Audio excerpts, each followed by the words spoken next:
As Angela just said, we are going to jump into some meatier stuff than what we covered last week, although I think last week's foundation was really critical to help us kind of all understand how Canvas works and where to find everything. Today, we're going to jump into kind of the core of building course content in Canvas. Now, I want to make sure that we all are very clear on the idea that we are importing content over from Blackboard, and the majority of what you'll be doing in your course conversion will not necessarily include building a lot of content from scratch. In fact, we hope there's very little of that. Although you may feel that you'd like to, and it certainly doesn't hurt to know how to. And so we are going to spend quite a bit of time today talking about how to create content as if it didn't exist already. But this will also help sort of cover all of the situations where you may have edits or changes you want to make to currently existing content that is either brought over from Blackboard or that has existed from previous courses. So this is going to be pretty comprehensive in that respect.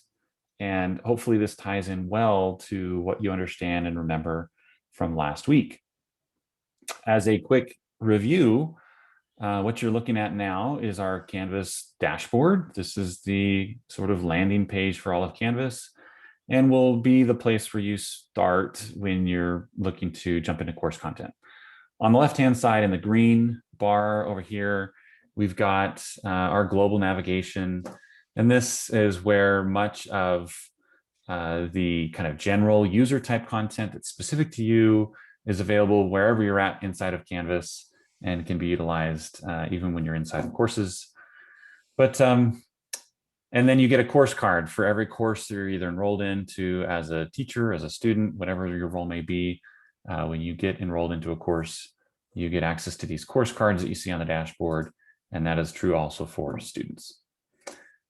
So we're going to go into, I've got a couple of demo courses here. As I mentioned last time, I've got quite a broad spectrum of disciplines here with history, geology, psychology, and then also the Growing with Canvas teaching course. I'm going to actually start here just to kind of give you a bit of a plug to remind all of you of the value of this course. So this Growing with Canvas teacher training course, you are enrolled in this course as a student. If I click on that course, it takes me to this homepage.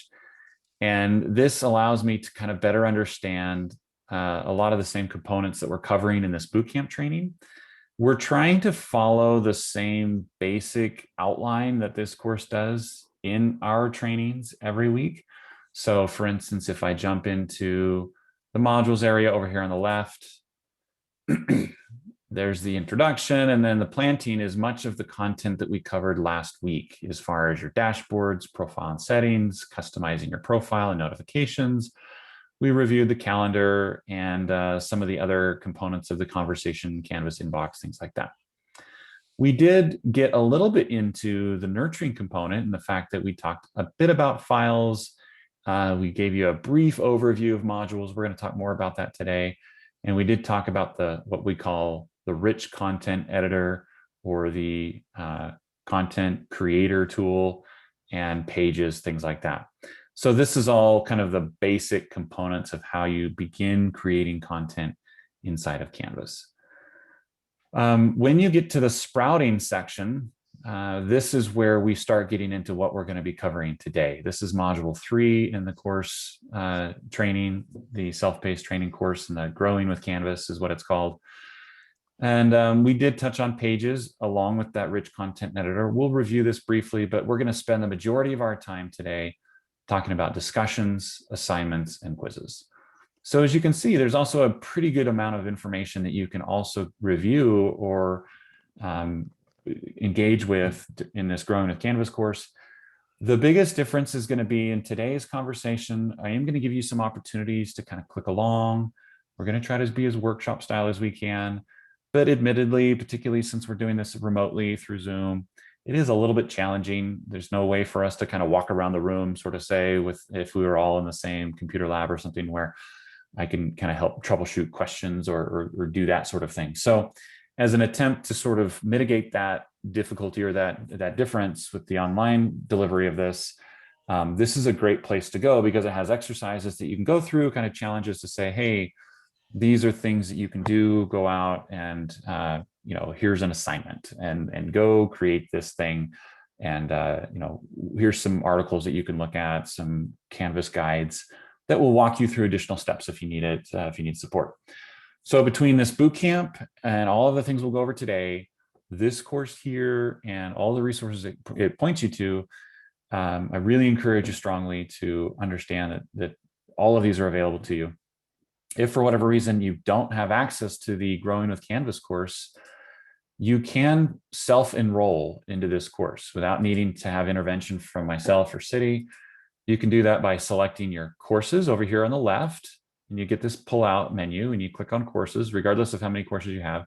You'll have this little all courses down here at the bottom. If you select all courses, it will take you to this screen.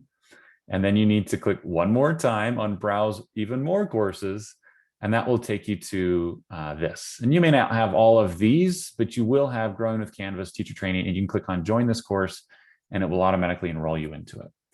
So if you don't see that course on your dashboard here, when you click on dashboard or when you log into Canvas, the Growing with Canvas course, then you can click on all courses, browse more courses, and then click join this course and it will enroll you into it. Okay, so much for the housekeeping. I just wanted to make sure that we were kind of all on the same page there. With that Growing with Canvas course, you'll also have some opportunities. You won't see it today as of this moment, but hopefully by the end of the day, there will also be some surveys built into that quiz or into that course that will allow you to give some feedback on the training you're receiving, the support you're getting, and any other help that you may find helpful, any other support you can find helpful. So look for that probably sometime tomorrow at the latest, maybe even later today. Inside the Growing with Canvas course, there'll be some survey opportunities you can go in and fill out. Good. So with that being said, let's kind of jump into the meat of today's conversation. I'm going to use my Introduction to Psychology course as a primary course for our conversation today. Here we land on the home page when we select that. And I'm going to jump straight into Pages over here on the left. I'm going to select this Pages tab. And it does give me an opportunity then to click on View All Pages, which takes me to what's called the Page Index page. So the index, an unindex, is something that you'll find in each of these. You have a discussions index page, an assignments index page, and the quizzes index page. And it's just kind of as you might think, it's an index, it's an orderly listing of all of those components of that type in your course. So in this case, these are all the pages that exist in this course. And the title, you'll notice this one has this nice little label there that says front page. That means that when I click on home, the page that I see here is the one that is labeled as front page. There's some really nice utility here because one of the strategies, you might say, that you could use, and we've provided you a template that has a well-designed, very simple homepage. So we encourage you to use that, but changing the homepage is actually quite simple. Because this one is labeled as the front page, when I click on home, Canvas says, oh, that's the page I should be showing when they click on home or when they log into the course. It's as easy as coming over here, excuse me, if I come over here to the right, we've talked about the three little dots. Anytime you see these three little dots anywhere inside of Canvas, I encourage you to click on it and explore, because you're always going to find really great menu items underneath these three dots. If I select the three dots, you'll notice that there's a Use as Front Page Label option. I can select that and it will change the front page label from there to there. And now when I click on home, my front page is different. It's now the one that I just labeled as front page. So you can kind of see that it's quite simple to bounce back and forth between what those are and what they should be. So since I clicked back, it forgot that I had changed that label. So now we're going to just change it back though, because we do want that one to be our front page. When we select or add a new page, this is the rich content editor that I mentioned earlier and that we talked about extensively last week. We're not going to go too much deeper into that. But I did mention how, as anywhere else you go in the course, you're going to see the same kind of editing options as is true for the things that we're going to talk about today. So that's just a quick overview of pages and the pages index page that gives you a listing of all of the components that exist, all of the pages that exist inside your course. And these are just alphabetically ordered. I mean, you can click on page title and reverse alphabetize them, or creation date or last edit, but the default is to have it from A to Z, top to bottom, alphabetized according to the pages that are in your course. Okay. As also, go ahead. Yes. Okay. As a reminder, also, we do have a chat box, so it is being monitored by many of our great designers from City. So please feel free, if you have questions along the way, to either interrupt me with the mic or to post something in the chat. Somebody just asked, how does this differ from modules? So modules is a place where you can actually go in and get quite a bit of control over the order and the sequence of the content. So you have complete and total creativity inside of modules. The index page, this listing here is going to give you kind of a one look, right? Just top to bottom alphabetized. And alphabetized is not necessarily the order in which those pages are going to be consumed by my students or learners. And so this is strictly kind of a view for faculty to go in and quickly find a page without having to kind of scroll through a list of the modules based on knowing that it's going to be listed alphabetically, and I can just go straight to it and find something. More kind of a view for faculty than it is for the students. And you'll probably understand that better as we get to the modules and talk about how this all kind of comes together. All right, let's go into discussions. Let's start there. This is probably the simplest component we're going to talk about today. And once again, we have a listing of all of the discussions that exist in this course. This is the discussions index page. You'll notice this is different than the pages index in the fact that this is not necessarily just alphabetically ordered. There are actually 3 categories that you can order your discussions inside the discussions index page.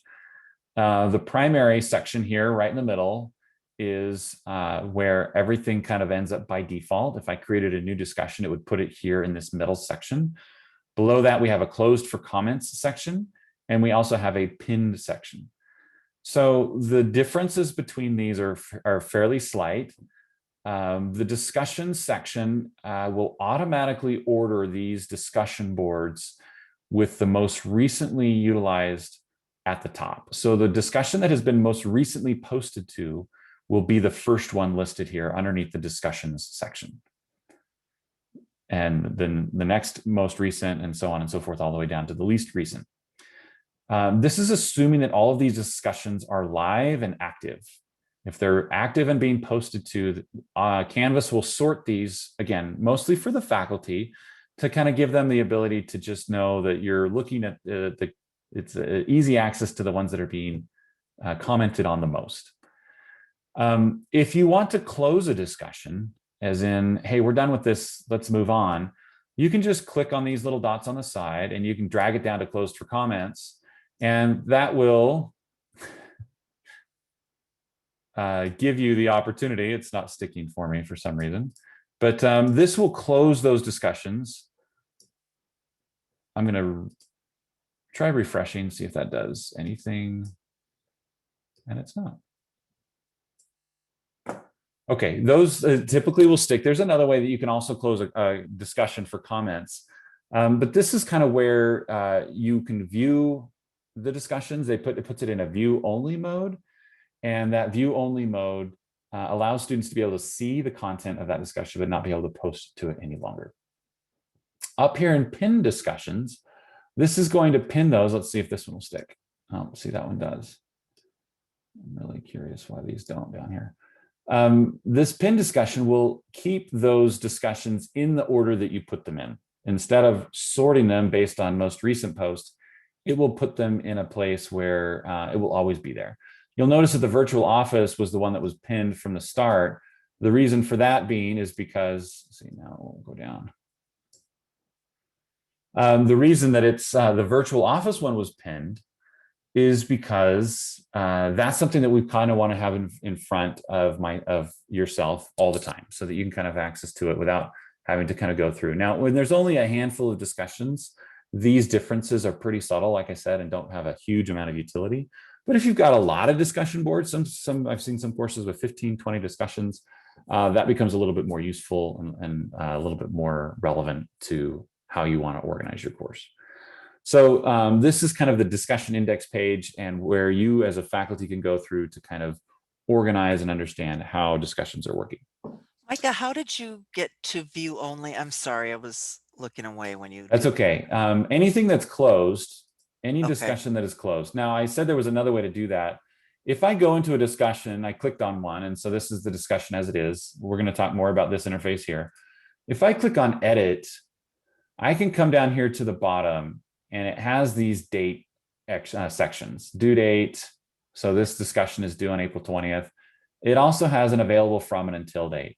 If I put an available until, and I say this is available, it's due on the 20th, let's say it's available until the 21st, or I could even make it available until the same day. If I click on done and now click on save, once we pass April 21st, it will automatically shift that discussion down into the closed for comments section. So it will move this into that section and allow that to be in that read-only mode. So the date can automatically push it down, or if you want to manually close a course discussion, you can drag it down, assuming that it will let you do that. Great, thanks. Yeah, it's just having a bad day. I've done this 100 times and it's worked great. So I'm not sure what the situation is there. We'll have to dig into it. But if the drag and drop doesn't work, the dates, quite frankly, putting those dates in actually ends up being a preferred method for myself, because then it's automatic and I don't have to think about it or remember to do it. I can just put those dates in once at the very beginning and forget about it, and know that those discussions will close once that date passes, automatically managed by Canvas. So that's kind of this page. Let's talk about creating a discussion. Once again, most of your discussions from Blackboard should come over quite nicely. We've had good experience with this so far in our testing, and I've seen this very frequently in the past at other institutions where Blackboard discussions come over to Canvas discussions quite well. The one thing you might want to note is when you go into the settings of the discussions, you might want to make some adjustments to the way that it's set up. There might be some settings that are available in Canvas that are not available inside of Blackboard. And so you might want to just at least do a quick glance through and make sure that it's set up the way you want. But you'll notice as we get here that, again, the rich content editor is just like you'd expect, just the same one we saw with Pages, all the same features and options that you can include on just a regular old page are also available in the instruction prompts for the discussion. So if I were to label this or wanted to create this, I could call this my test discussion, and I could put in all kinds of instructions here, my prompts, the things that I want the students to respond to, etc. Okay, and once again, you've got all the same options down here to use the HTML editor if you want. You've got a word count. You can even do accessibility if you'd like. There's nothing here, so the accessibility checker's saying I'm good. And you can even change here post to and this is not unique to discussions. This is also true for other components in Canvas, like announcements or assignments and other things. I could even say that I want this to be specific to a given section. So if you've got one course and two sections of students that are meeting at different times, you can create a discussion board that's specific to one group of students and not to the other. In this case, there is only one section in this course, and so the only option I have is all sections. But if you had a couple, you could choose one over the other, and only students in that section would see and be able to post to this discussion thread. Some of the options you have here are to allow threaded replies. This is one that, as I mentioned, you'll want to go in and check and make sure everything's set up correctly.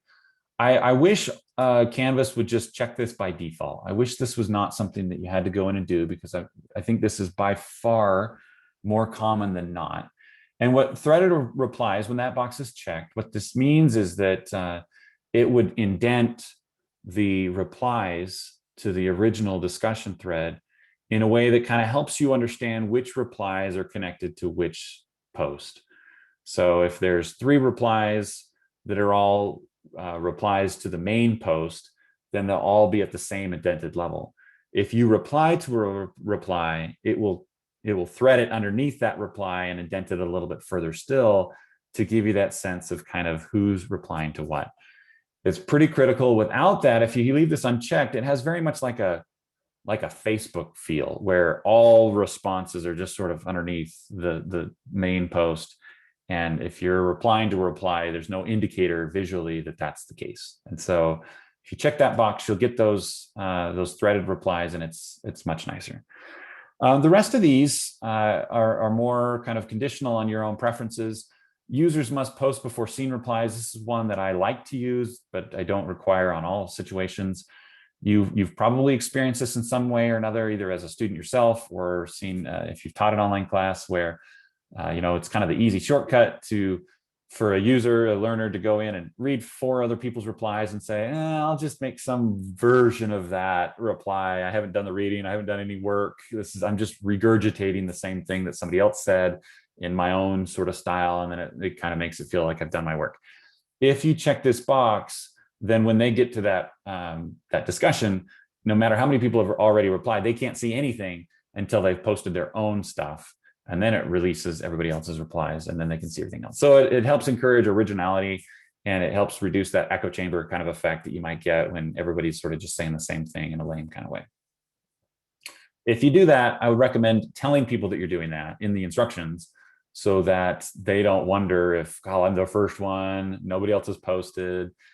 Sometimes people are intimidated by that scenario and they don't want to be the first. And so it creates sort of a tension there. So I would just recommend that you use this, if you're going to use this, that you kind of let everyone know, hey, you're not going to see anybody else's reply until you've posted yourself.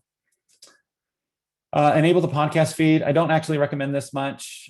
This gives you the ability to direct the discussion threads into like a podcast feed. If you have something out there that kind of culminates all your podcast feeds, you can create that. Quite frankly, it's a little bit complicated for learners to use, and it often creates a lot of a kind of a headache for you. And I find that utility on that is quite low. So I recommend just kind of leaving that off.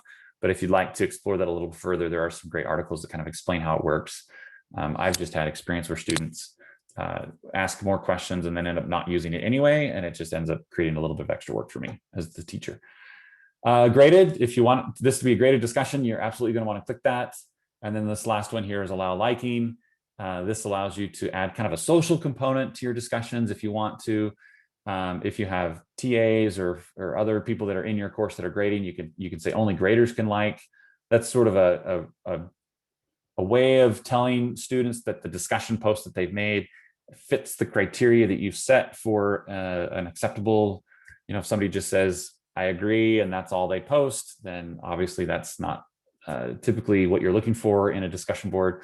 So you can make it either a graded component, or you can just have it sort of basically kind of creates this popularity thing where the more popular posts get pushed to the top and gives it sort of that social media feel. Again, totally your call. Don't have to do that. You can do any combination of those. But coming back to the graded component, if I click that graded component, then I also get this additional drop-down options where I can make this a group discussion. I can add points.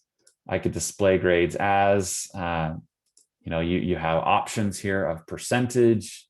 So do I want to display my grade as a percentage, as a complete, incomplete? So they either get the credit or they don't.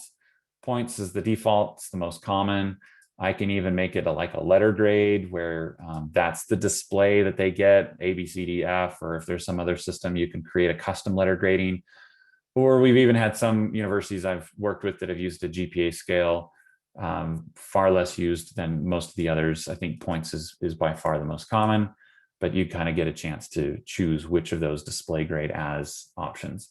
Regardless of where you choose here, it's still going to rely on the points possible as the option, and it will then utilize the grading scale that you've incorporated into your course to determine whether or not it's a letter grade if that's the choice you use, or a percentage.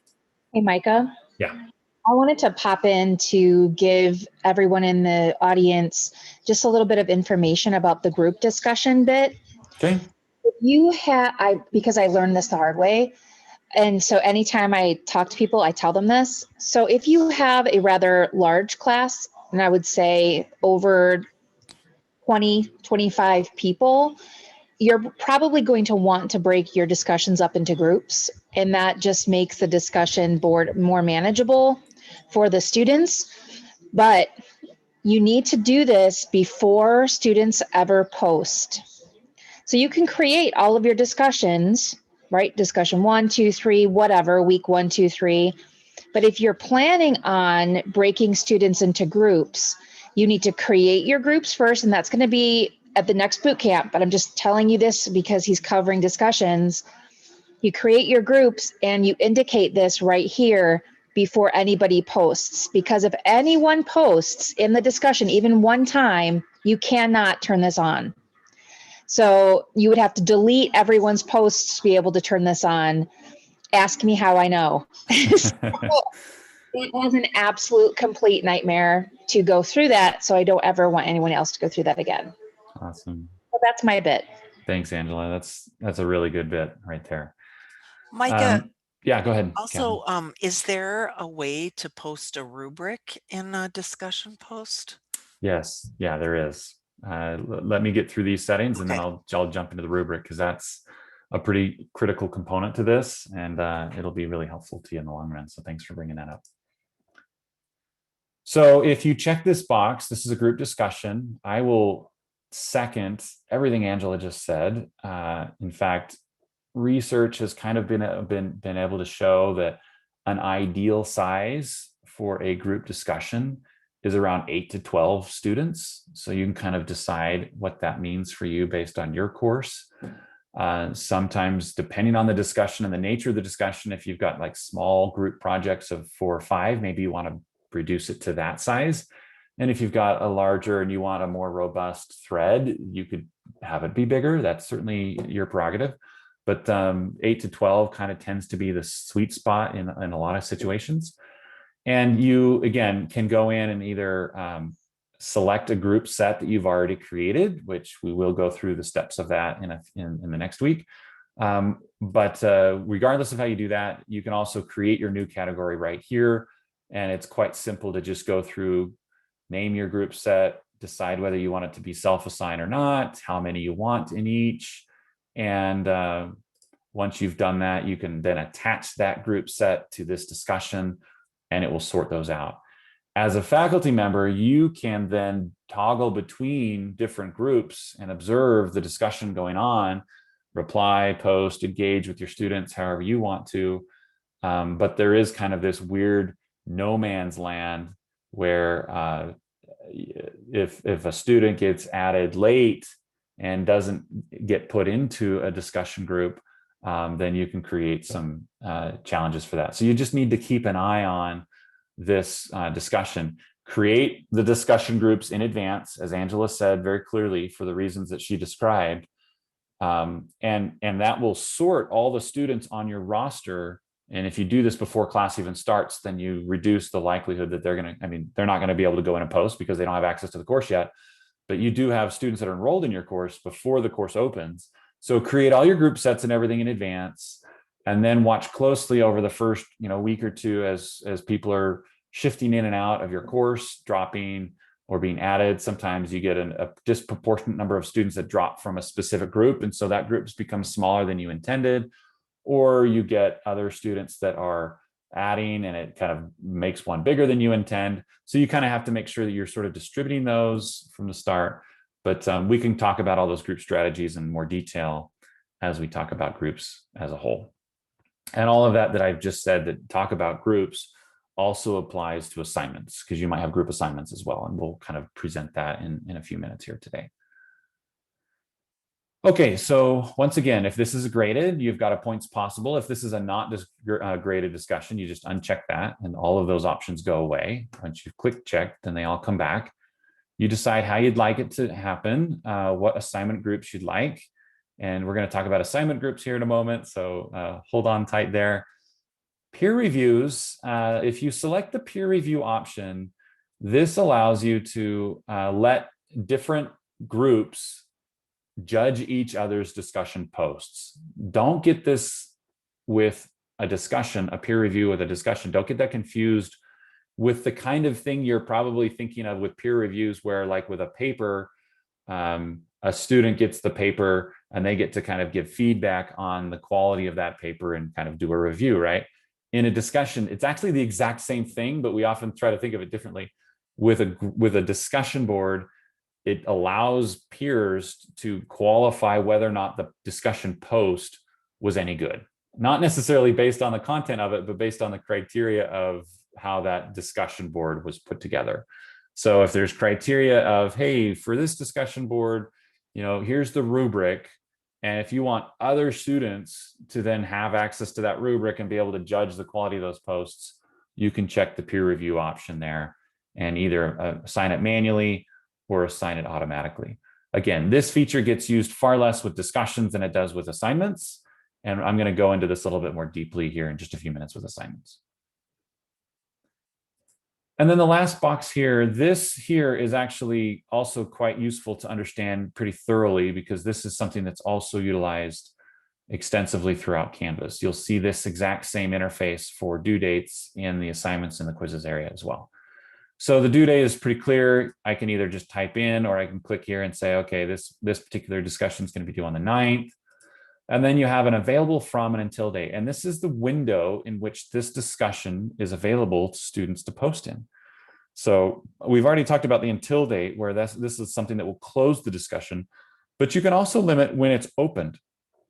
So if this is due on the 9th, perhaps I'll want it to have been opened on Sunday, right? So I can put Sunday there and make sure, say it closes on the 10th because it's due on the 9th. And now I have both the due date, which is this is the date that will show up on their calendar and on their to-do list for when this discussion needs to be completed. This is when it will open, and this is when it will close. Now, these dates are also visible to the student when they either click on the discussion or when they're in the modules area. They'll see these available from and until dates right in front of them, and you won't have to manage that in any way. So you won't have to answer questions from students of, hey, when is this discussion going to open? If they click on it, it'll tell them.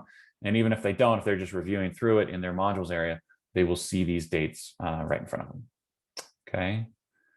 So I'm just going to come up here and put some, here are my instructions.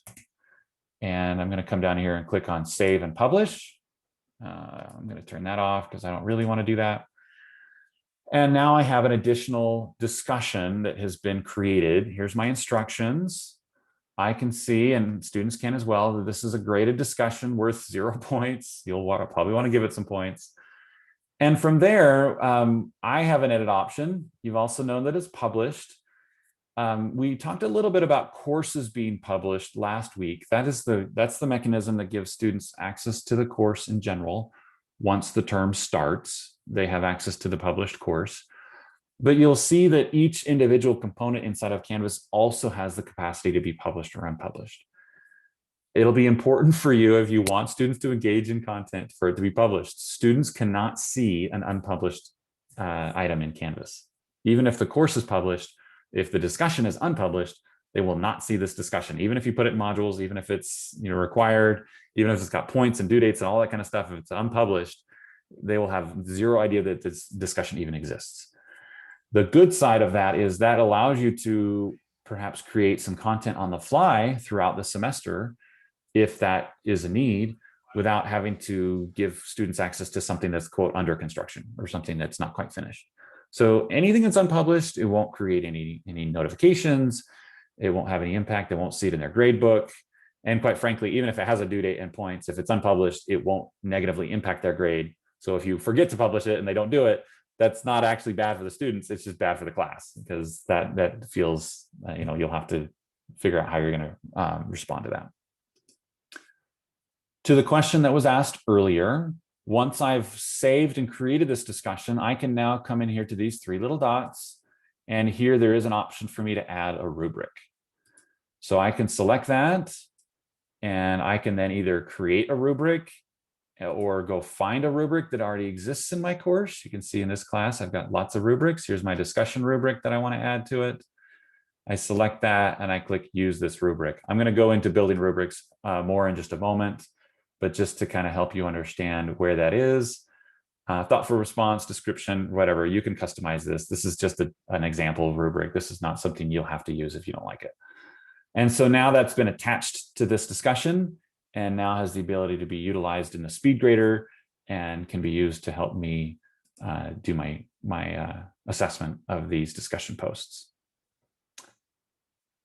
So that's the creation of the discussion itself. Once I've done that, if I click on reply, this is true for both me and the students. If I want to create the first discussion post, that's a common technique by faculty to go in and post first. If you don't want to do that, that's totally fine as well. But this is the same rich content editor we've been looking at all along. It's true for the students. It's true for you. I post my discussion. I can even attach something to it if I'd like. I get a word count down here, which is nice because a lot of times you want to encourage some sort of word count for a discussion. And then you click on post reply. So here is my post. I hit post reply. There it is, includes my picture, my name, and then the content of my post. If I'd like to reply to this post, I click reply. And because we asked this to be threaded, here's another reply. It gives you this kind of additional threading of this being indented underneath the original. The one thing that often gets overlooked the most that can actually have the biggest impact on your experience as both a teacher and a student is you can imagine if you've got 10, 15, 20 students posting in a discussion thread, it's going to grow pretty long, pretty fast. And if people are replying to each other as well, then you could have 100 posts in a discussion thread pretty quickly if you've got 25, 30 people in a class. That gets pretty confusing when you're scrolling through because you might feel like you're missing stuff at the bottom or you have to scroll for kind of an eternity to get there, especially if there's a big long conversation going on underneath a single post and there's like maybe 10 or 15 replies. These two options right here are going to give you a lot of clarity on kind of the organization of this discussion board and the fact that this allows you to collapse all the replies and expand all the replies. It's not a very innovative feature, but it's often overlooked because those are kind of subtle there in what they do. So if I select that, it's going to just give me all of the header posts that exist, the initial posts that exist in this course. And then over here, it also gives me the number of posts and as well as the number of unread replies, or I'm sorry, the number of replies and the number of unread posts for me personally. So if there's a whole bunch of unread posts here, I'll know that with the colored section. And then the gray section here tells me the number of total posts in that thread. If I wanted to expand them all again, I just click on that. If I want to keep it this way and I just want to see the posts that reply or that are replied to this thread, if I hover over it, I get this little arrow and I can just expand this single discussion thread and all the rest of them will still be collapsed.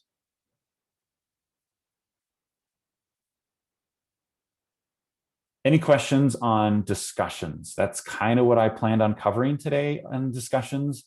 You can subscribe. If you post to something, you're automatically subscribed. What this does more than anything is it gives you notifications when people have submitted replies to your posts or to this thread, right? So in this case, you've subscribed to the entire thread. And so you'll get a notification anytime somebody posts to this. As a teacher, I actually find that quite annoying because I don't want to get a notification. So this is one that in my notifications, I go back and I change it to a summary rather than an immediate. I think that's the default, is to get a summary of this. So just make sure you don't turn that on to an immediate, thinking you need to get an immediate notification every time a student posts to this discussion, because you'll get flooded really quickly on that. Micah, is it possible to have students or to ourselves title a thread and then have the threads visible by the thread title or topic? No. The only thing that they can do is whatever they say, the first thing that they write is going to be visible to everyone. So, but there's no way to like arrange the discussion board based on that. It's really arranged by who posts first. That's how the discussions will remain. So that's it's not like Blackboard where there's a title. That's going to be a big difference. Thanks. That's what I was looking for. Other questions? Okay. So there are Canvas discussions. Now I'm going to attach announcements to this just because the announcement tool is actually very similar to the discussion tool. In fact, I think they use the same code for announcements that they do for discussions, even though the functionality and the purpose is very different and you will use them very differently. There's a lot of similarities. When I click on announcements or add a new announcement, you're going to see something that looks very much like a discussion post. Everything looks the same with Canvas on as far as the rich content editor and the body of this. You do have some options to come down here and delay post and other things that allow you to do that. You can also, as you go into an announcement, if you click on these three little dots, you can disallow comments, right? So if I go into an announcement that's been created, sorry, I'm just going to go into this announcement. You'll notice that it has a reply option down here at the bottom. That allows people to ask questions about any announcements, which is a great idea and is often utilized by students. If you don't want people to be able to reply, you can turn that off. But everything that you know about discussion boards that we just talked about is also true for announcements if the comments have been enabled, which is the default for those to be enabled.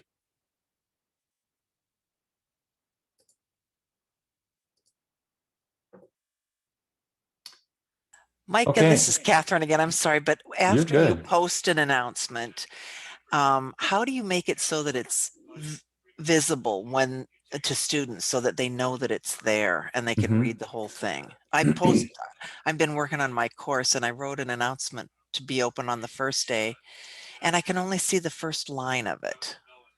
So there's several places where announcements get visibility. One is if I come into my dashboard, when I log into Canvas, it has this little horn here on the card. It'll have a little icon here, a little numeric icon that will indicate that there's a new announcement. Also, their announcements are pushed out through notifications. So if they have, which again, by default, they will have that turned on to their email. So they'll get it in their email. And also when you log into the course, you'll have a little icon here on announcements that shows that there's a new one that they haven't looked at yet that they can click on. And then it will list most recent at the top down to least recent down here at the bottom. And then the third place, if you'd like to enable this, you'll notice that, well, I guess not in this course. There was one course where this was enabled. This one here, the geology course. The announcement actually, in this case, we have our modules as the homepage, but this can be turned on where if we have an announcement, you can go into your settings for the course. If you click on course details, so I've gone to settings down here at the bottom, course details, and then down at the very bottom, you click on more options and the first, let's see, the second option here is show recent announcements on course homepage. If I select that, then I get to choose how many of my most recent announcements get listed. The default is 3. If I just want the 1 to be showing up, I can limit it, but you can put as many as 15 if you want. But this will just put that announcement at the very top of the homepage so that that will be kind of the first thing they see every time they log into your course. So Canvas does a really good job of trying to get announcements in front of people in as many ways as it can. Then once the student has read it, does it go down to this? See how yours is here? It just shows you the first few words. Does it go to that, or will they be able to see the full announcement for a while? So if the announcements tab has been enabled, then they can go to a listing of all the announcements anytime they want. And they will see, it is still truncated, but they can go into the announcement and read the whole thing. whenever they click on that announcement. But that's just to kind of keep the listing of the announcements as concise as possible. But it will always list the most recent one at the top, and that will stay indefinitely throughout the entire course, those announcements. This one on the home page will show the first, second, or third, depending on how many you've picked. It will give you this kind of a view with another one underneath that and another one underneath that. And then they'll have to click on it to get into it. But that will continue to sit there. Even if they've clicked on it, it doesn't go away. It'll show the three most recent announcements until you've got other ones, right? It'll always show the three most recent. Thanks, that's helpful. Mm-hmm. Okay, let's jump into assignments. Assignments, there's a couple of things to know about assignments. There's two things that I'd like to talk about. The first one is how to create an assignment. And then the second one is how to organize your assignments, because although we do have a pages index page and a discussions index page and a quizzes index page, the assignments index page actually has quite a bit more functionality than just to list all the assignments. It serves a dual purpose, and that is not only to give you access to all the graded assignments in your course, but it also allows you to organize your course assignments into several different ways, such as weighted grades. You can create some rules around how assignments are treated, and you can give some impact on your gradebook as well. So with assignments, there's something that you need to kind of be familiar with. This is probably one of the cloudiest components of Canvas in explanation. It's quite simple to utilize, but conceptually, you just need to make sure you kind of understand it as it stands. And that is that there are two ways that Canvas uses the word assignments. One is it's a type of submission, right? There's discussions, there's quizzes, and there's assignments. And assignments are the category of, I want my student to turn in a paper or a document or a video or some sort of deliverable that they have created, right? A discussion is pretty simple and straightforward what that is. It's this discussion, right? People are talking back and forth. A quiz or an assessment is also pretty straightforward. It's this thing where people, take a quiz and they click on start and they go through the quiz and then they hit submit and they're done and they get graded on it. An assignment is kind of everything else. The other way that they use the word assignments is it's also something that's considered just a graded component inside of Canvas. So quizzes are quizzes, but they're also, if they're a graded quiz, they also fall underneath this assignment section, right? If you click on the assignments tab, you're not going to just see assignments like you do in the discussions index page. You only see discussions. And the quizzes index page, you only see quizzes. In the assignment section, you see anything that's graded, whether it be a graded discussion or a graded quiz or a graded assignment, it's going to show up in this list. And that's the part that just takes a little bit of, you just have to kind of understand that that's how it works. Now, when that is created in this situation, all of these have been sorted according to their type. In fact, this is the one I just created. If I take this down, really this should belong down in this discussion area because this is the discussions category that I've created for this course. And these group categories can be utilized in any way that you'd like to organize your course content. Again, don't think student access, think faculty or teacher organization, because this section is not for students, it's for teachers. It's for you to understand how your course is organized and how grades are being applied to it. If I go into my geology course and click on the assignments area, you'll notice this is organized quite a bit differently. Okay, I've got participation, paper, field trips, quizzes and exams. So you'll notice these categories here, exercises, quizzes, these are not sorted by Canvas. These are created by me, and I created those out of my head as a way of just because it was the easiest way for me to organize my course content. And in this case, you'll also notice over here on the right, you've got some percentages. And so the way this course is organized is by weighted grades. So all of the exercises in my course, regardless of how many points they have, this section of my course is worth 40% of their total grade. Not every faculty uses weighted grades, but if you do, this section within assignments is the area where you create the weighted graded categories. So you can come up here and click on add group, label it whatever you want, and put whatever total percentage of that grade it's going to be. And that's how these categories came to be. And then I sorted the assignments, quizzes, discussions, papers, accordingly to fit the percentage of the weighted grade that I wanted to apply to these assignments, okay? So this is the section where you're able to apply weighted grades. And in this case, you also even see rules. And in this case, the rules are, and I'll show you how this is set up. I've added 2 additional rules to this specific assignment group where they're going to ignore the lowest grade, right? The lowest grade gets dropped. But I've also added a never drop, which is except unless that grade is the introducing psychology, I don't want that ever to be dropped. So drop the lowest grade except for this one. And I can add additional never drops as well if I want. And I can even have it drop the highest grade if I want, or the lowest 2. So I get to kind of decide, and these are rules I can add to my group, to any of these assignment groups. And I can choose to do that or not. Those are totally up to you. But this is kind of, again, this section in Canvas where you're able to manipulate and manage how each of these different categories impact the student's overall grade. If you don't use weighted grades, and the way that you turn on weighted grades is up here behind the 3 dots. There's this assignment group weights. If I uncheck that and hit save, now Canvas will just weight each of the assignments per total number of points. So this is worth 20 points, this is worth 10 points, so this is worth more than this in the overall impact on my grade. So depending on how you set up your grades, whether you use weighted grades or not, if you're using weighted grade categories, you would turn that on and apply it here. If you don't use it, then just by default, depending on the number of points, something that has more points will be weighted heavier than something that doesn't towards their final grade, just as you would expect.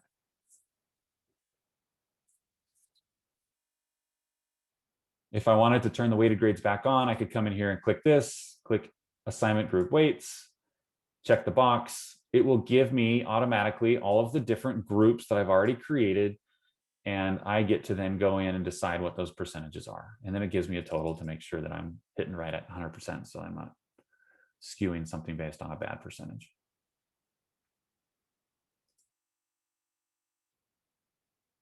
So that's assignment groups and the assignments index page. I get to organize this however I want. Students don't see this. The only way that this impacts the student at all is if I create weighted grades, and then it will show them that this category is worth more than others, and that will be visible to students. But this actual page itself is more for me as the teacher than it is for students to engage in this content. Once again, students engage in content by going to the modules area. Any of the rules I set up here will apply to the stuff that's in the modules area, but this is kind of just the behind the scenes, sort of my my organizational component that helps me just kind of keep my assignments all in the way that I want it to be. And quite frankly, unless you're using weighted grades, it doesn't really matter how you organize this. If you turn weighted grades off, you can create as many groups as you want, and it doesn't really have any direct impact on the student experience. Micah, is this where we go to create an assignment? Yes, this is also where we go to create an assignment. So we are to a point where, and I just got a request, I'm happy to give you guys a 10-minute break. So let's go till 5 after. And when we get back, we're going to start sharp because we've still got a lot of ground to cover. We're going to jump right into creating assignments, and then we'll finish up with creating quizzes. So we'll give you guys 10 minutes. Be back at 5 after, and we'll jump right into assignments.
and go right back to assignments, finishing that up. There was a question, I think it might have gotten answered, but I'm just going to address it anyway. There was a question during the break about the weighted grades and what it applies to. Just to be perfectly clear, for instance, this 40% right here total is going to make all of these points, all of this combined will be worth 40% of the total grade. So this 20-point assignment will be worth a slightly higher percentage of the 40% than the 10% assignment would.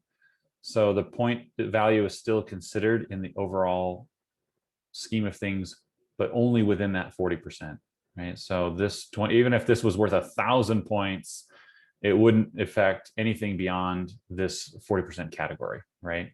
That would be heavily weighted, and so it'd be the majority of the 40% if it was worth 1,000 points. But so you kind of understand how those two things work together. Okay, a couple other things actually before we jump into creating assignments. I just wanted to make sure that we understand, if we click on the three little dots here next to the assignments button, there's three little dots everywhere. So you need to understand that this is a different little set of sub menu than this is, and that's different than each of these little three dots next to each individual assignment. So these are additional menu items for the group. This is additional menu items for that specific assignment. And this is additional menu items for the entire category of assignments as a whole, okay? So just to kind of quickly go through that, for the group, you can edit this group, and that's where you can come in and add the weighted grades, etc. If I click on this three little dots, I have an option to edit the assignment itself, the specific assignment, but I can also either duplicate, send to, or copy to. This is also where you delete an assignment if you'd like to. But these three things are slightly different. Duplicate is just going to do that, just that. It's just going to create an exact copy. It'll just put it right underneath this one. It'll duplicate all the settings, the content, everything about it will be totally duplicated, and you'll have two of them. The send to, this is an awesome option for you to be able to send an assignment to another faculty member. So if you have an assignment and someone else is like, ooh, I love that assignment, can I use it in my course?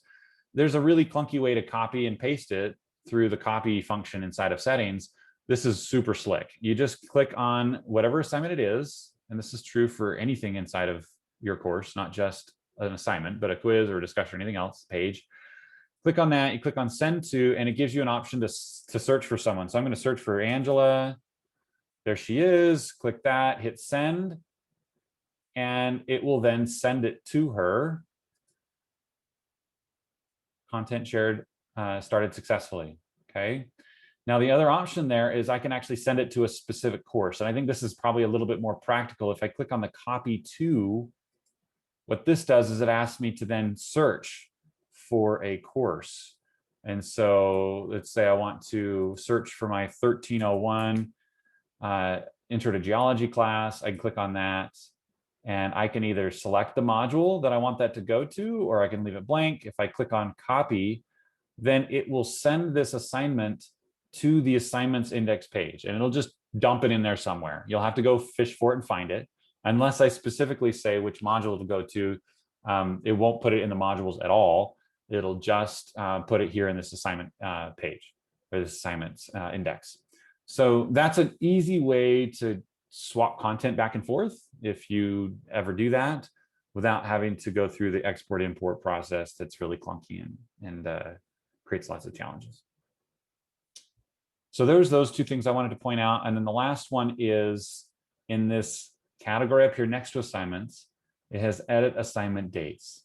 This is a fairly new feature, and I love it so much.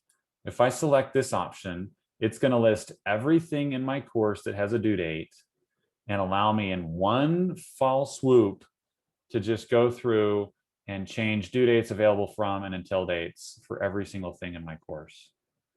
And again, when you copy a course from one semester to the next, Canvas does take into some considerations and allows you to say, you know, do you want to change the dates? And you'll say, yes, here's the start of the term, here's the end of the term. And it'll give a best guess as to if this was on the second Monday of the semester last time, I'll put it on the second Monday of the semester this time. But we all know that with holidays and breaks and everything, that oftentimes is only partially going to be correct. It'll get it close, but it won't be accurate. And so instead of having to go through every single assignment one by one, you can just go to this one section and make every change you want to. And it's really awesome. Micah, how'd you get to that page? I got to this page I'm in assignments. There's the assignments, add assignments, these three little dots next to that. Then it says edit assignment dates. And I selected that. There it is. So 2 highly usable features that I wanted to make sure you knew about. Okay, let's jump into creating a new assignment. And just like everywhere else, I look in the upper right-hand corner, I have the add assignment. And I'm going to click on that. It's going to give me this blank section. As already mentioned, we can title it Rich Content Editor. We write our instructions. All of that is exactly the same as we've seen so far so many times. And then we're going to come down here and we're going to see some similarities between discussion settings and assignment settings, and we're going to see some differences. So first similarity, we've got points, we've got assignment groups. Now we know what those are. If we just want to assign this to the right group right from the creation of the assignment, this will give us all the groups that exist in my course currently. If I wanted to create a new one on the fly, I can even do it from here as well. So now we know what those assignment groups are. Display grade as, this is the same menu that we just saw in the discussion section that I can to decide how this is going to work out. If I select complete, incomplete, then of course, if they complete the assignment, they're going to get the full points. If they don't, they get no points. Kind of a pass, fail, complete, incomplete option there. And then we've got our letter grade, GPA, percentage, and then here you can even do a not graded, right? So if we want this assignment to be something that they submit, but not something that we're going to grade, then you could do that. This is often used in a classroom setting when you're just wanting somebody to do an activity. If it still has points, you'll notice, but the points have no impact on their overall grade in the course. So there's only a few scenarios where I've seen that used, but it does happen, and sometimes that's really useful. You can also have it have points and display a grade and say, check here, do not count this assignment towards the final grade.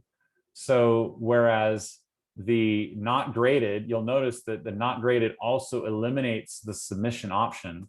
So this is, again, more for like a face-to-face or just like an exercise. Like, this is something that I just want you to do.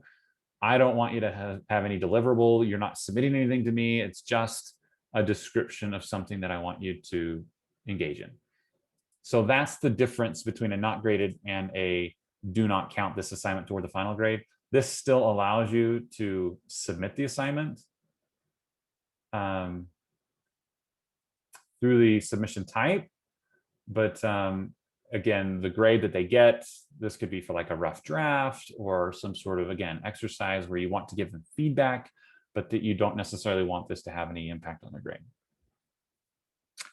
Submission type, right now I have it on external tool. I'm going to click on online. This is actually the primary default that you're going to see. If you want them to submit it online, then that's the option you'll want to select, submit online, submission type online. And then it gives you several options here: file upload, media recording, web URL, text entry. These are all online submissions, but you can get kind of specific with with the way that you want them to submit it to you. A file upload, again, is the most common. That's like, I have a paper, I have a document, some sort of PDF, something I've built or created that I'm now going to submit to you. You can even restrict it based on file type if you want. Be careful with this option. Sometimes we get a little overzealous. If you say restrict this, then you could put in like a DOC or a DOCX, but just understand that whatever options you put in there, if somebody submits something that's not that, they won't be able to submit it. So just use it with restraint. This is often used, I've seen, to restrict people from using like a Mac file, like a Pages file, or like if they want it to be a PowerPoint versus Mac. I can't remember their presentation software. All of a sudden it slipped my mind. But anyway, if you have a very, very specific file type that you want them to submit it, then that works. But just use that with caution, because it does create some headaches sometimes for students, unless they've been very specifically instructed on how to do that, on what the file type is going to be. So file upload is the most common. If it's a media recording of some kind, like an MP4 or a video, MP3 even, audio, you might want to select that. If you want them to select a URL or submit a URL, you can select this. And if you want them to be able to just type straight into Canvas, like I don't want them to write this on a Word doc. I want them just to have a text box inside of Canvas that they just type straight into. Then you can check the text entry option there. That's what those look like. You'll notice also that I selected all 4. It doesn't have to be one or the other. It can be any or all. So if you want to be really versatile and say you can submit whatever type you want, you can check them all. If you want, you can check any combinations of those things. The other options that you have are no submission, which is very similar to one of the other ones that we kind of talked about in respect to display grade, or display grade as not graded.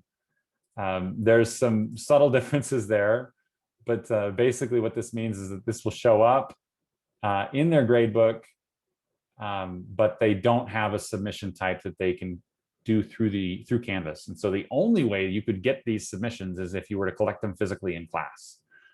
So, or if it's something that doesn't have a submission, like a presentation or something where it's not recorded, it's live, it's in front of everyone, and you just want to give them a grade and create a column in the gradebook for this assignment, but that there's nothing physically that you're going to be collecting from them, whether it be electronic or unless it's, there's nothing electronic, I should have said, that you're going to be collecting. It's going to be given to you in class. Okay. So Micah, I'm sorry, but so this is essentially the Dropbox equivalent to Blackboard, correct? Correct. This is replaces that. Okay. That's exactly right. This is all of that similar functionality. They just call it assignments. Excuse me. Group assignment we've already talked about. This is exactly the same functionality we just went through in respect to Canvas discussions.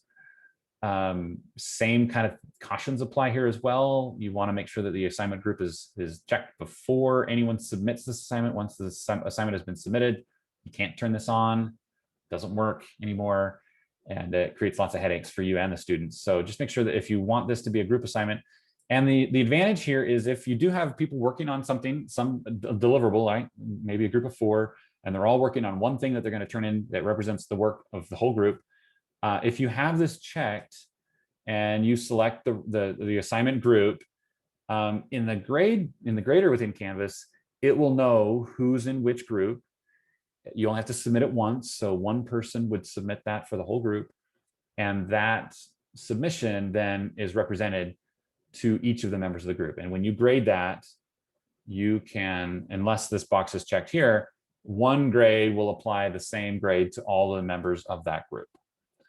I'll come back to this in the speed grader when we talk about this next week, because there's some real conveniences. Even if you check this, which allows you flexibility to say, I'm going to give each member of this group a different grade potentially, because I want to grade all of them differently or separately. You still get some advantages in the speed grader where you don't have to go and hunt out who's in which group. It will notify you specifically, hey, here's the people in this group, and you can kind of do what you want to, move to the next group, do what you want to, and so on. Just make sure this box is checked before the assignment is submitted. And quite frankly, it's best probably to have that before class starts. Peer review. This is quite a bit more functional in this setting than in discussions. This allows you to create kind of an automatic distribution of everybody's assignment to members of the class. And it's based on the due date. So once the assignment is due, then after that due date passes, then that automatically will distribute access to the submissions to random or manually assigned, depending on which one you select. You can have it automatically randomly assigned, or you can say, I'm going to pick which one is which, who gets which paper to review. And then it gives them access to the rubric and some other tools to provide feedback based on this other student's judgment of the quality of that assignment. And when I say access to the rubric, it gives them the ability to use the electronic rubric and to be able to click on different boxes and kind of then add electronic comments to that in addition to the rubric and give their feedback. So once again, this is something that's often used for like rough drafts or for some situation where you want to give everyone a chance to get some peer feedback. And it kind of removes a lot of the logistical challenges with having to manage it. The one thing to be really aware of with peer reviews is there's no mechanism inside of Canvas to assign a grade to whether or not the peer review is actually accomplished. So you can't mandate per grade. If you don't do the peer review, you lose points. You could say that, but you'll have to, there's no mechanism to facilitate that inside of Canvas. You'll have to go in yourself. And it does give you visibility on who has done it and who hasn't, but there's no way to then apply a grade specifically to that activity. The grade is applied to the paper, and that's it. And that's obviously submitted to the paper of the person who created it, not the person who reviewed it. So I hope that makes sense. Does anyone have questions on what I'm saying there when I'm talking about peer reviews and kind of the limitations there and the functionality? Yes, so if you, sorry, go ahead. Oh, yeah, I wouldn't mind hearing that section again. It's still not clear to me, but go ahead, Catherine, you can go. Well, if you wanted, say, to give a few points for doing the peer review, would you just create a new assignment? Yes. That was the peer review? Okay. Yes, that's the easiest way to do that. So if we say this is the rough draft, this is the submission for the rough draft, right? That's the assignment we're creating here, but we want it to be peer reviewed. Checking this box would set up the mechanism. Once the due date for the rough draft passed, then Canvas will distribute access to, depending on how you've set it up, to the paper of those whom each student will be reviewing. They can go through and leave the feedback and such. And then you could have, like, I've seen this done two ways. One is a quiz where the students then, after they've completed the peer review, they then click on a quiz that says, did you complete the peer review, yes or no? And they click yes or no and get points for that. Another way is to create another assignment like this that says, please, reply back with like a text entry up here with the submission type. If we did online and did text entry, please reply with your, either a yes or no, I did, or what were some of your thoughts about the document that you peer reviewed, some sort of thing that they have to do. But then again, that goes to the teacher, not to the person they reviewed their paper for. Mm-hmm. So to try to be as clear as I can on that as we go through this peer reviewing section, that's group assignment, peer reviews. Once we've turned this on, Canvas will then distribute that document after the due date to the members of the class for them to go through and review the rubric, to give comments.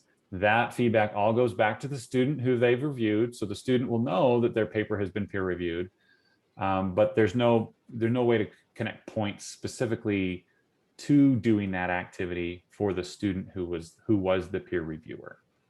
The points are connected to submitting the paper, not for conducting the peer review.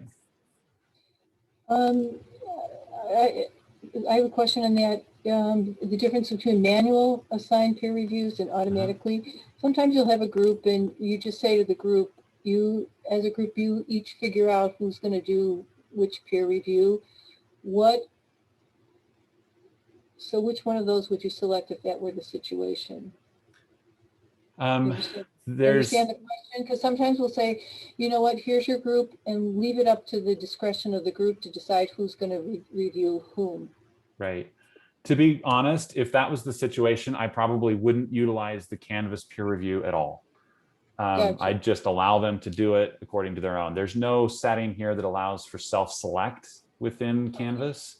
It's either manually where the teacher or the TA goes in and grants access to that. And that's the thing that's the part of this that is to your benefit, is when you submit an assignment inside of Canvas, and if you're online students especially, this is really the primary use case, where these students are not in each other's classes, right? They don't see each other. They're like all over the country, or maybe, geographically they're separated. So I can't hand my physical paper to somebody else in class and say, will you review this? But if you submit it through Canvas, it goes to the teacher, and the teacher doesn't have any good mechanism of being able to then give that paper to another student unless they like email it to them or something like that. So what this does, really the only thing this does, is it manages the mechanism of granting access to each other's papers based on permission and intention, rather than having to work through that either in a really manual way through like email, or without having a physical presence in each other's class where you can say, hey, take a look at this paper and review it for me, please. I have another question on this. Maybe I'm getting too far into the weeds, but sometimes we have courses where we have different sections cross-listed, and so you actually have groups within groups. So I see that you can assign to a group, and I'm wondering how far down that division might show up in these options. So if you have a number of groups assigned to a specific instructor, you'll be able to see that. That's not clear to me. Are you talking about this setting here when you're saying groups within groups? Yes, like, so if I'm a teacher in a course, there might be others that are also teaching in that course, and then I might have smaller groups that my group is divided into. So will they have the same kind of parent-child structure so that you can see those smaller groups? So you can create groups within sections. So I think that's how it would be organized. You've got one course shell with multiple sections, correct me if I'm wrong. And then each section can have a group set, or group sets can be assigned to a section, so that you can have multiple groups that belong to this section, multiple groups that belong to this section. And then within those groups within that section, you can allow for intergroup peer reviews, which means that I get the paper from someone else inside of my group.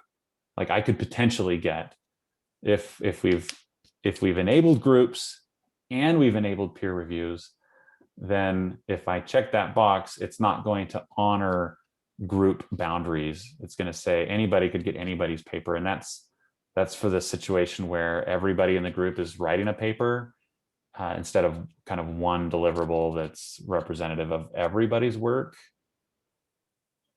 I don't think that's addressing the question that you're asking, though. No, I think you have, because I'm Okay.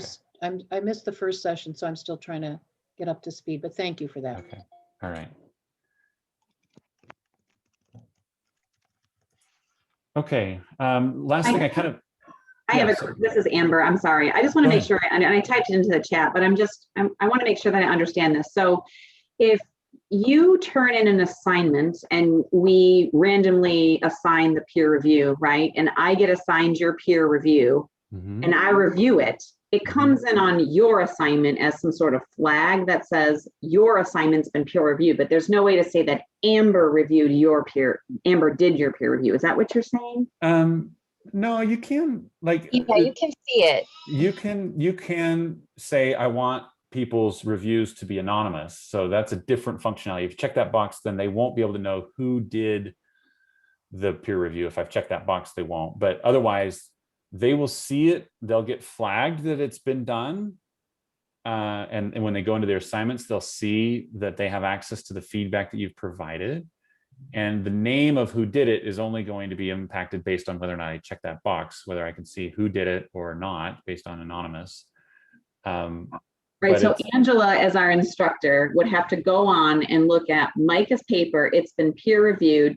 She'd have to click on it to see that Amber did Micah's peer review, right? So there's no I just want to make sure that I get that straight in my head. So Micah's assignment's been peer reviewed by Amber, but Angela, as the instructor, wouldn't be able to know that unless she clicked on Micah's paper, scrolled down, looked at the feedback. Okay, Amber did it. Amber gets a point or whatever. Yeah, and this is an area where it's a little bit challenging to show you exactly, because there's so many dynamics of back and forth between a student and a faculty. But there is a place where the teacher can go that will show them, you know, who's done it and who hasn't.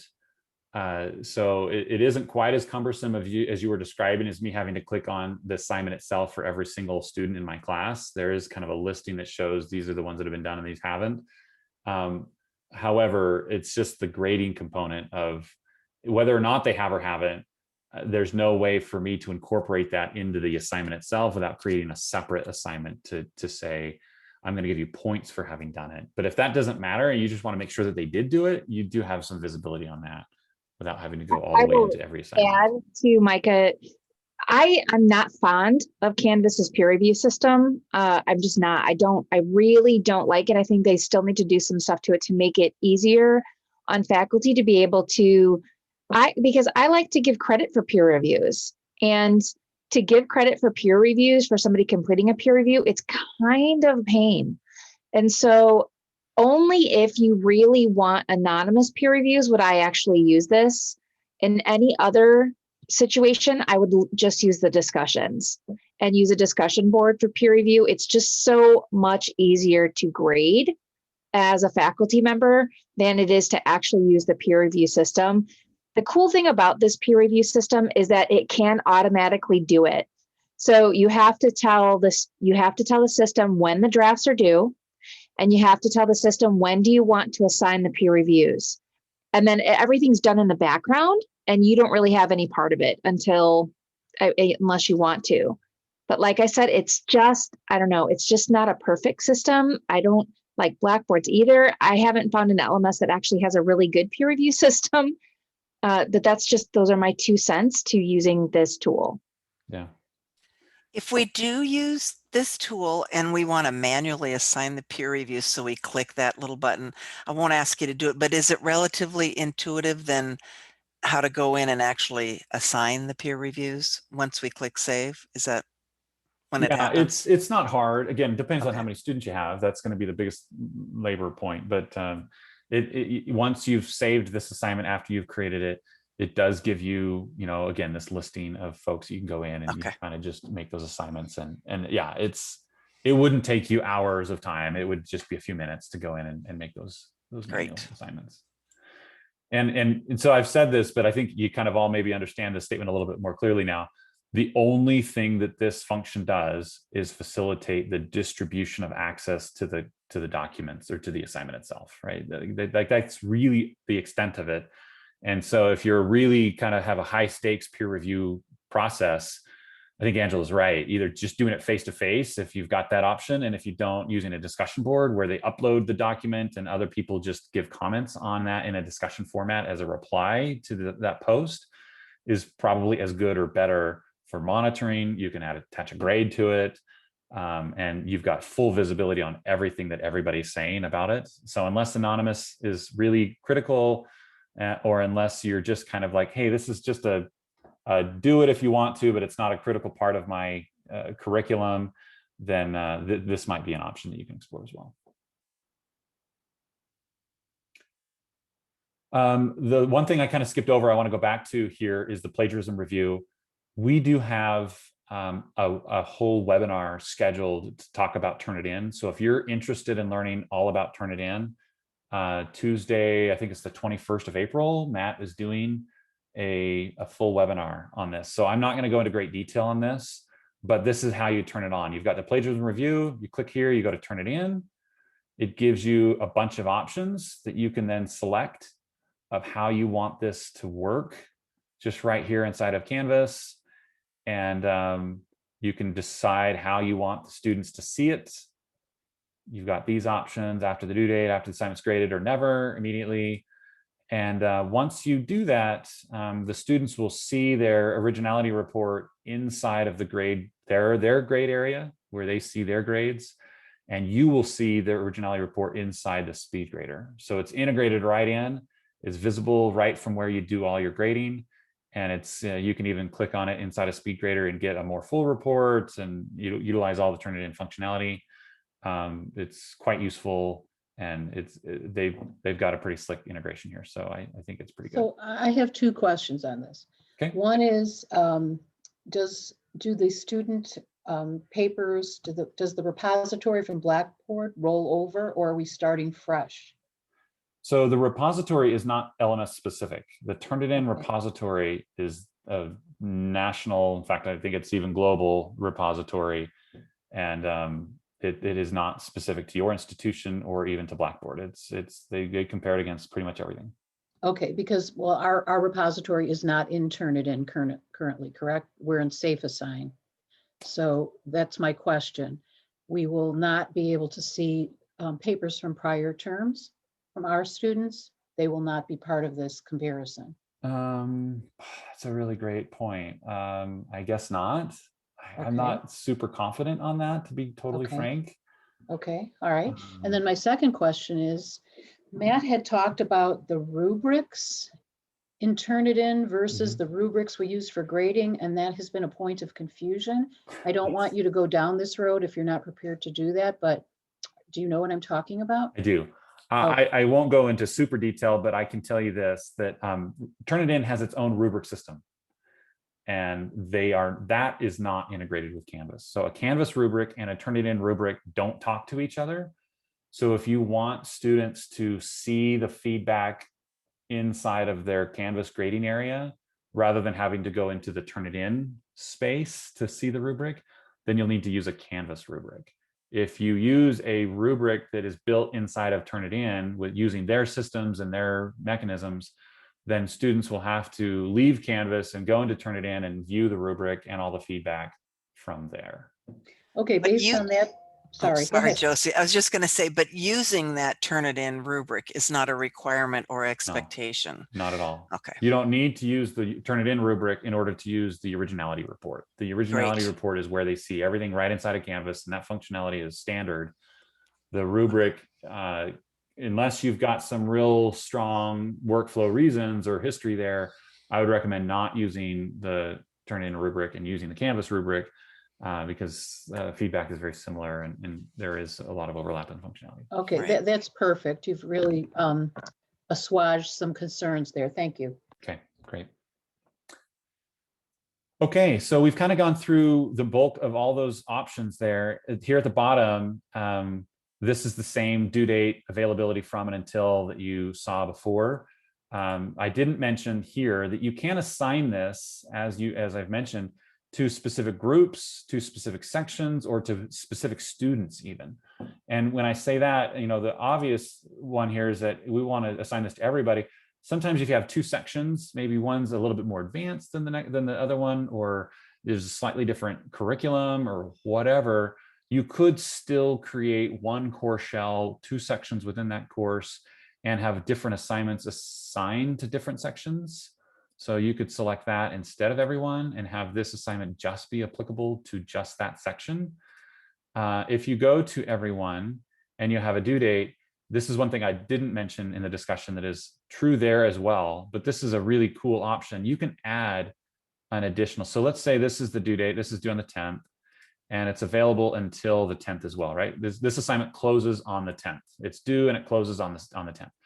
But then you get a student who needs an exception, says, hey, look, mom died, grandma died, I had to go to a funeral, can I get an exception? Rather than having to reopen this to everybody on the 12th or the week after it's closed, you can click on add, and you can add that student and give them a whole new set of due date and or open and close dates. So maybe for them, it's due on the 17th. And maybe it closes on the 24th. And that would then apply just in this case to Isabel. So you can create as many of these as you need to. So when you're creating exceptions to due dates, you can do that on an individual basis, on a group basis, on a section basis, or you can just plan to have multiple due dates for a single assignment based on different schedules. Maybe a holiday falls on one section, so they're a little bit behind and you want to change due dates, things like that. You don't have to do it for everybody. You can do it based on granular efforts like that. And then again, you hit save and publish. It needs a name. Here's my test assignment. And there it is. Now, a student is going to look at this assignment, and this is how they're going to see it. They're going to see all of the information, all the settings that I put in there is all right there above the instructions for the assignment itself. So the submission options, the available from and until dates, the point value, the due date, all of that is here. Due date also shows up on my calendar with a link to this assignment that will take them here. And if I click on start assignment here, then you'll notice that I have all these options here across the top that match the boxes I checked on the submission type: file upload, text entry, web URL, media. All of these are there, and they can come in here, and I've checked them all. And so you're getting the full load. You don't typically get this many options. I would recommend not giving them every option. But you can kind of see how in here I can upload a file.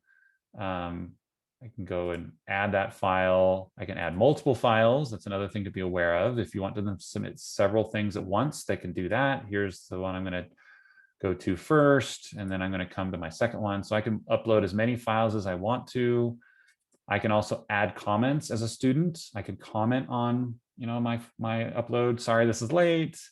Or, hey, check out this thing, or here's what you asked me to do.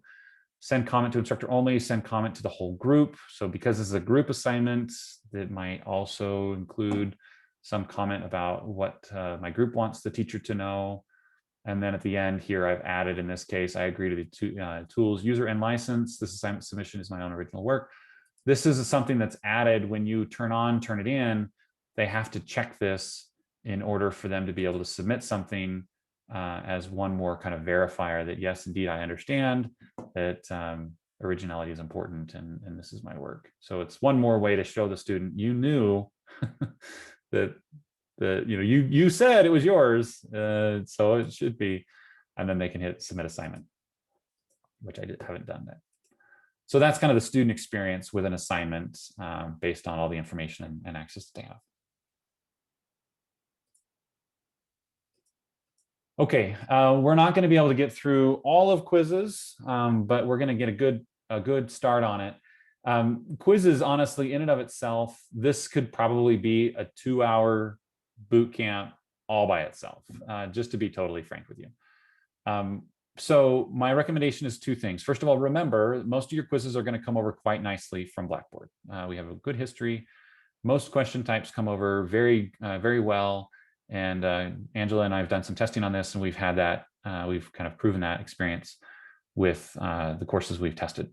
Now, not every question type is going to come over exactly right. The standard ones do.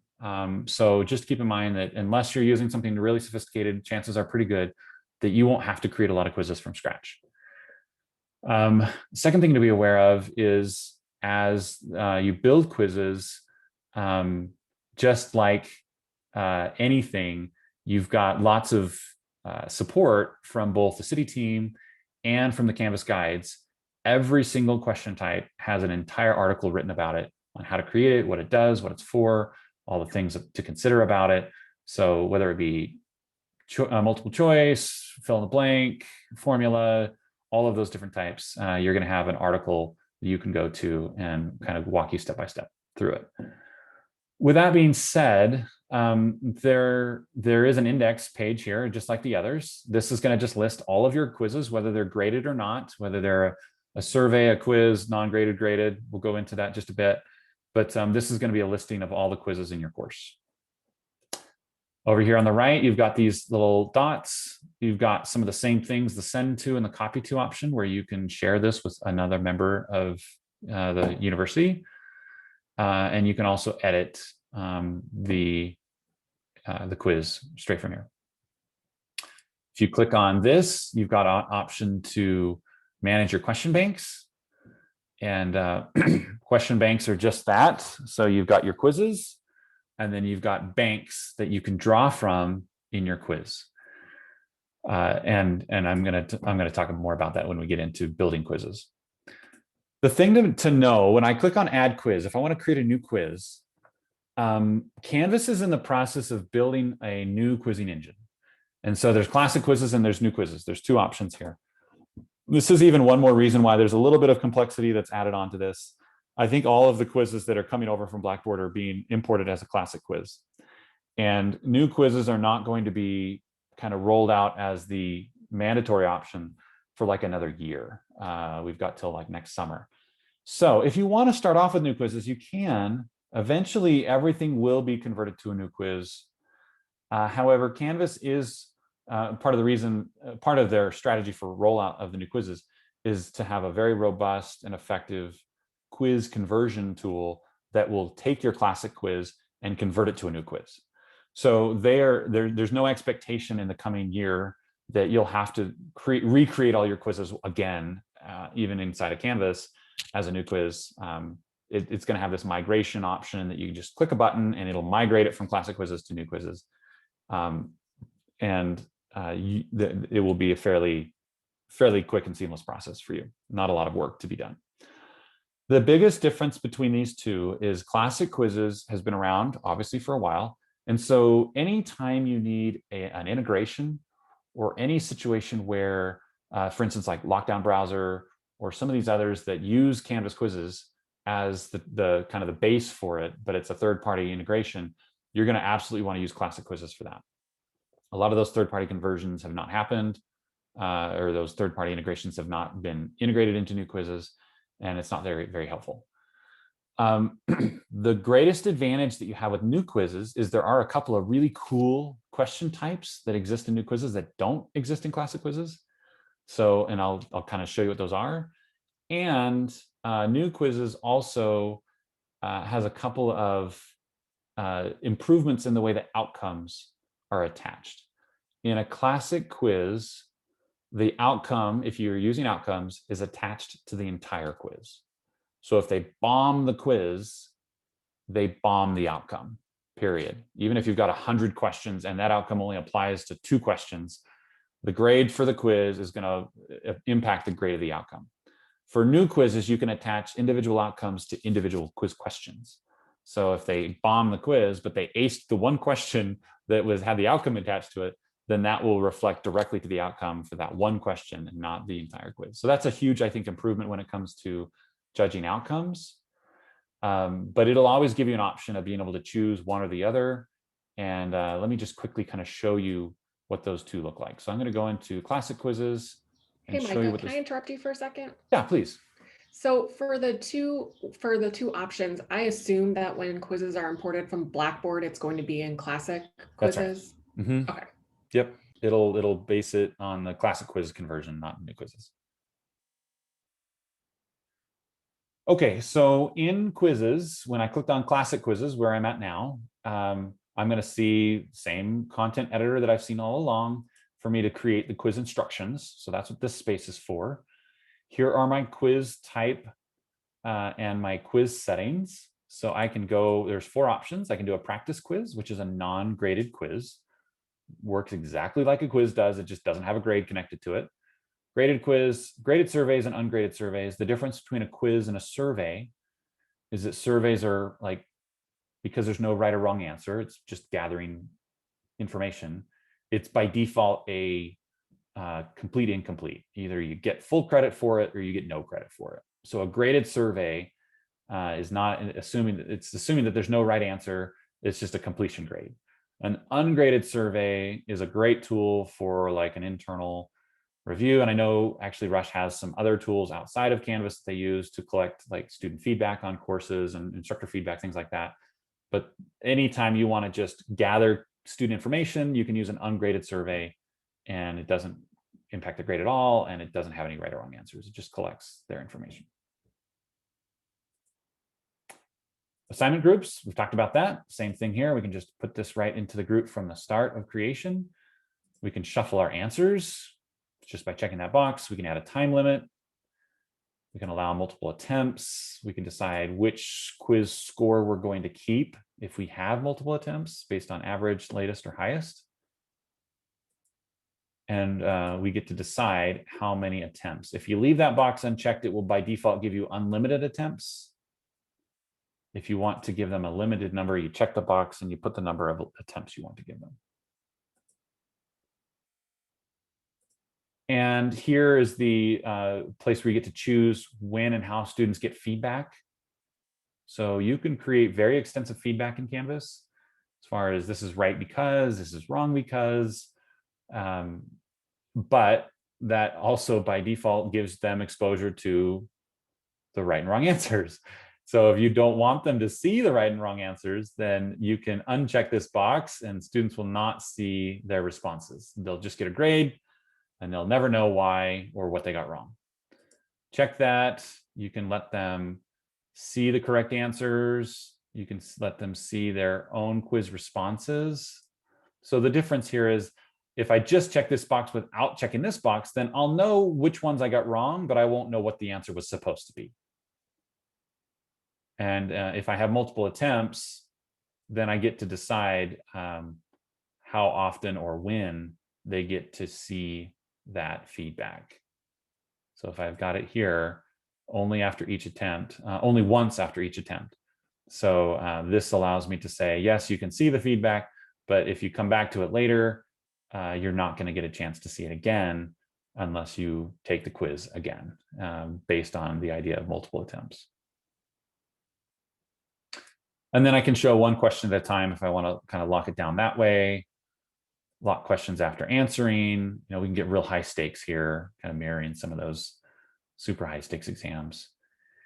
And then we can also restrict the quiz access through like a passcode, put in a password, which then obviously you need to provide to them as a means of giving them access to it. They'd have to have the password from you in some form or fashion, whether it be you give it to them at the time of the exam through Zoom, through your whiteboard, or through some other means, but you'd have to distribute that to them in a place where they have it.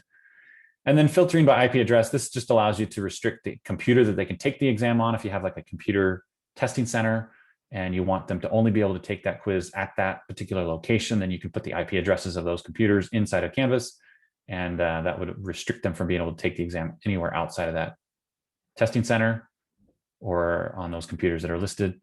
And then if you want to require the Respondus lockdown browser, then you check that box and it will activate that mechanism. And then this works just like it did in the other two that we've already talked about: due dates, available from and until dates, and then you can add additional due dates for exceptions if you'd like to.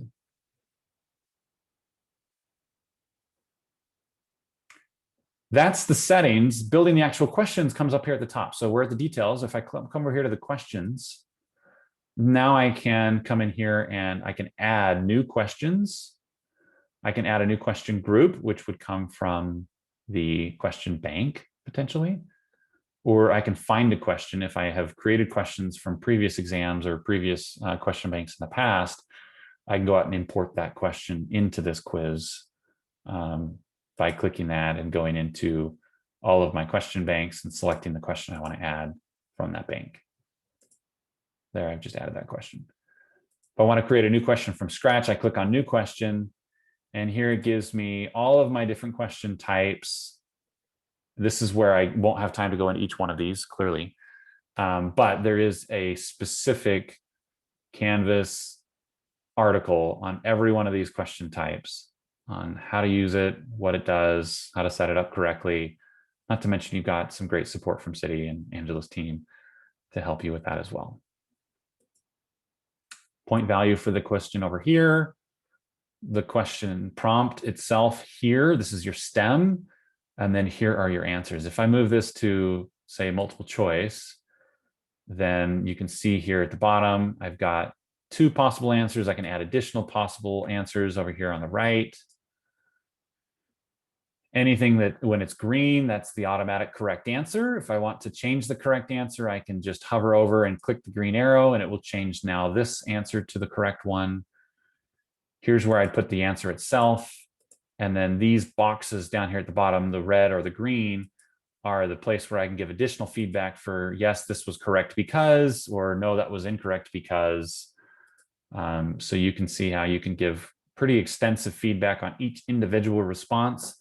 And then you also have answers down here at the bottom for the question as a whole. So if I wanted to give them a good job, you got this answer correct, that's specific or not specific to the reply, it's to the response itself, but that is kind of addressing the question as a whole. I can do a correct and incorrect. And then this gray box just allows me to give additional information, just a general comment, not because it was right or because it was wrong, but I just wanted you to have this information in addition to your response. Now, all of this availability of having access to all of this feedback would be dependent on enabling the setting that allows the student to see the feedback and potentially the correct answer, depending on how you've set this up and how you want them to be able to do it. So if you shut that down, they don't have access to knowing what they got right and wrong, then there's no sense in giving a lot of effort into this feedback because they won't be able to see it.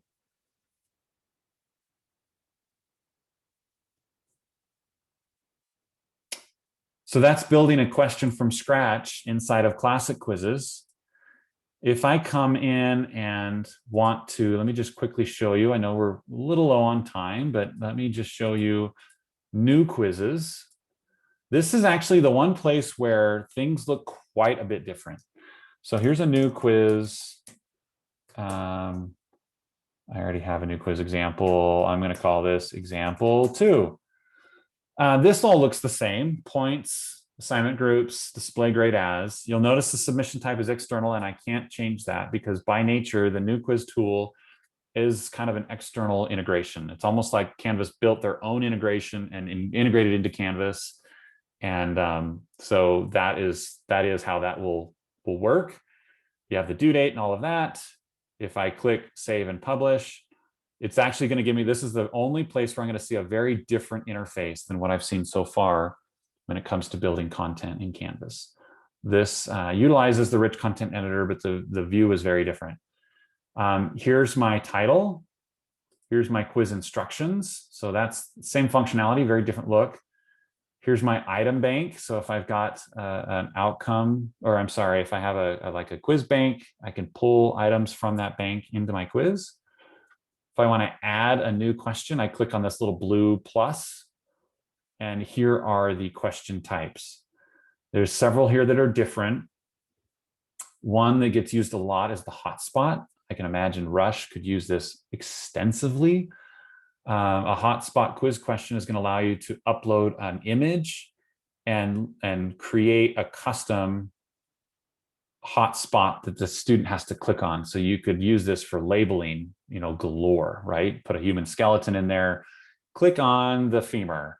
And if they don't click on, and you get to determine what the hotspot is on the image, you get to dictate what that looks like. And if they click on anything except the spot that you specifically indicated as the hot spot, then they'll get it wrong. So I know how important vocabulary and labeling and all of that is in the medical world. I can imagine you guys might use this quite a bit. So that's one I wanted to point out for sure. Another option that you have here that kind of goes along with this is something called the stimulus option. And in this case, you can add the stimulus question, which is, say, a graph or an image or a chart or a map or some sort of stimulus. And then you can group questions to that stimulus. So you have like maybe 4 or 5 questions that are all related to that one stimulus, that one image. And all of those questions are kind of grouped together. So it's really visually easy for the student to see that these questions are all referencing this one thing. And I'm answering all of these questions based on the information in this stimulus. So that's kind of another option that you'd look at that is really helpful. And then one additional upgrade that's really helpful is one of the limitations of the classic quiz multiple choice options in classic quizzes is you get either it all right or all wrong. Now there is multiple answers. So you could say, check all that apply. And if there's 3 of the 4 answers that are right and they check those 3 out of 4, then they get the whole thing right. But if you're just doing a straight standard traditional multiple choice question, A, B, C, D, whatever, and they hit B and it was supposed to be A, they're going to lose all the points for that question, regardless of whether it was kind of right. Whereas the multiple choice in the new quizzes allows you to give partial credit.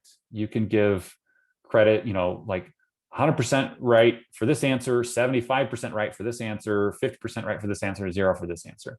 So you can give partial credit for a given quiz question in this new quiz option. Other than that, most of the settings are all the same. Here, you go to settings, and you can click on shuffle questions, answers, one question at a time. You know, many of these things are very similar to what you had in the other, and you do get some reports, and you do have the ability to moderate a student. Now, this is also something you can do in classic quizzes. This is not unique.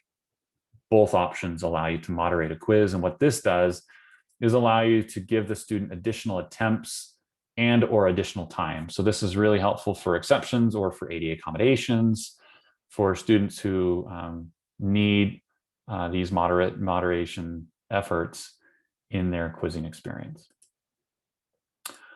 Wow, we're right at, oh, okay, it just went to 11:01. So we're out of time.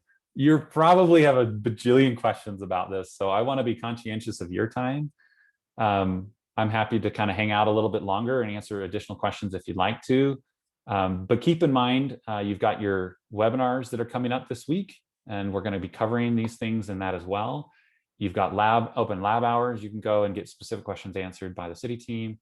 And then we can also hit on some of this stuff next week in our last boot camp, where we're kind of tying things together. It's sort of a catch-all. We're going to go over the speed grader and the grade book extensively, and then we're going to spend like the last half of it just kind of catching whatever questions you have, or going through other implications that you've learned from the speed grader that go back to assignments and discussions and quizzes. So we'll hit on some of this stuff again. Veronica just added the link to the training schedule right in the chat. So if you'd like to grab that, you can see what's coming up. I actually have one coming up in a half an hour. So I will see some of you then maybe. Thank you everyone for coming today.